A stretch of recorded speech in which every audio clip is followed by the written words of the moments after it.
মা কুম্ভের মেলা গেছিল সোমবার দিন আমার ভাগ্নের সঙ্গে যাই। ফারাক্কার থেকে ট্রেন ধরে আমার ভাগ্নে চাপিয়ে দিয়ে এসেছিল ট্রেনে গেছিল।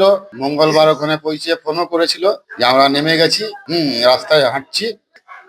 ফোন শুনতে পাচ্ছি না, লোকের ভিড়ে। ফোন পরে করিস বা পরে করছি, মেলা গিয়ে চান টান করার পর ফোন করব, ফোনে কথা বলেছিল। তারপর আমার ভাগ্নে আবার ফোন সন্ধ্যের দিকে ওই 7:30টার দিকে লাগিয়েও ফোন ধরেছিল যে আমরা হ্যাঁ চান টান করবো, মেলা ঢুকে গেছি, চান টান করে পরে কথা বলবো, রাখ। 7:30 8টার পর থেকে আর ফোনে মানে যোগাযোগ করাও যায়নি, আর কথাও হয়নি। এখন অব্দি খবর পাইনি, ফোন লাগাচ্ছি শুধু সুইচ অফ। আমরা জানি যে বলতে থানায় দাঁড়িয়েছি, চেয়ারম্যান সাহেব এসেছিল, বলে গেছে সব রকম সব ব্যবস্থা যা করার করব।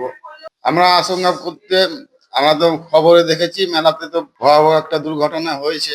ওই দুর্ঘটনা দেখে আরো আমাদের মানে মনটা খারাপ লাগছে। বা কি হলো, কোথায় আছে মানুষটা, কোথায় আছে, মা ভালো আছে কিনা, সেটাই চেষ্টা করি যে খোঁজ পাওয়া যায়।